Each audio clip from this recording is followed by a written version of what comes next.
चलिए हाय। इस वाले शॉर्ट्स में ऐसे 710 कंपैरेटिव फाइनेंशियल इन्फॉर्मेशन को रिवाइज करते हैं। छोटा शॉर्ट होगा, आप मान के चलिए 2-3 मिनट में फटाफट रिवाइज करा दूंगा। चलिए, 710 का नाम है comparative financial information.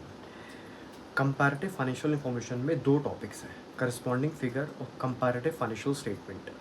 Corresponding figure और comparative financial statement. Corresponding figure का मतलब है कि आपकी एक ही बैलेंस शीट बनेगी, लेकिन यहाँ पे करंट ईयर का इन्फॉर्मेशन होगा, यहाँ पे प्रीवियस ईयर का इन्फॉर्मेशन होगा। करस्पॉन्डिंग फिगर आजू बाजू एक ही बैलेंस शीट है, current year previous year, this is corresponding figure.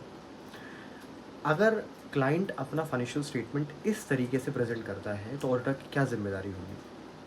सबसे पहला, करस्पॉन्डिंग फिगर के केस में ऑडिटर सिर्फ करंट ईयर को ही कवर करेगा, प्रीवियस ईयर को अपने ओपिनियन पे कवर नहीं करेगा। अच्छा, और करस्पॉन्डिंग फिगर का मतलब अस्तित्व क्या है, रेलेवेंस क्या है? तो करस्पॉन्डिंग फिगर सिर्फ रीड ओनली मोड में देखा जाएगा।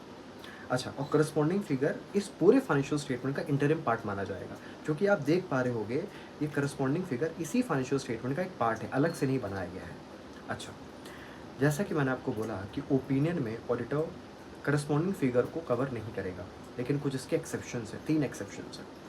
अगर प्रीवियस ईयर में ऑडिटिंग हुई है, सेकंड, प्रीवियस ईयर में ऑडिट हुई है बट ऑडिटर ने गलत ओपिनियन सर्व किया था और उसका इम्पैक्ट आज भी प्रेजेंट है।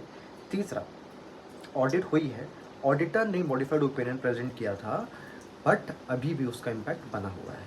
तो ये 3 केसेस में आप प्रीवियस ईयर मतलब करस्पॉन्डिंग फिगर को भी अपने ओपिनियन में कवर करोगे, ये एक्सेप्शन है। दूसरा, कंपैरेटिव फाइनेंशियल स्टेटमेंट। कंपैरेटिव क्या होता है कि करंट ईयर का फाइनेंशियल स्टेटमेंट अलग बनेगा, प्रीवियस ईयर का अलग बनेगा। जैसे बैलेंस शीट करंट ईयर की अलग, प्रीवियस ईयर की अलग, ऐसे ऐसे। तो ऐसे केसेस में ऑडिटर दोनों ही फाइनेंशियल स्टेटमेंट को अपने ओपिनियन में कवर करेगा, सबसे पहली चीज़। अच्छा, कुछ कुछ कॉमन पॉइंट्स हैं, एक चीज़ ध्यान रखिए, कुछ कॉमन पॉइंट्स हैं। अगर लास्ट ईयर ऑडिट हुई है और ऑडिट किसी प्रीडेसेसर ऑडिटर ने की है, तो ऑडिटर मतलब जो करंट ईयर ऑडिटर है वो अपने अदर मैटर पैराग्राफ में, जो 706 वाला है, अदर मैटर पैराग्राफ में 3 बातें मेंशन करेगा। किसने ऑडिट की, क्या ओपिनियन सर्व किया उन्होंने, और डेट क्या थी ऑडिट रिपोर्ट की। मेरी बात सुनिएगा, दोनों में ही कॉमन पॉइंट है, चाहे करस्पॉन्डिंग हो चाहे कंपैरेटिव हो, कि अगर लास्ट ईयर ऑडिट हुई है और किसी प्रीडेसेसर ऑडिटर ने ऑडिट की है तो करंट ईयर का ऑडिटर 3 चीज़ मेंशन करेगा अदर मैटर पैराग्राफ में, जो 706 में हम लोग पढ़ के आए हैं। 3 बातें क्या क्या हैं? प्रीडेसेसर ऑडिटर ने ऑडिट किया है, उसका डेट ऑफ रिपोर्ट क्या था और ओपिनियन उन्होंने क्या दिया। तो ये था 710 का एक छोटा सा रिवीजन, होपफुली आपने सीखा होगा। चलिए, थैंक यू।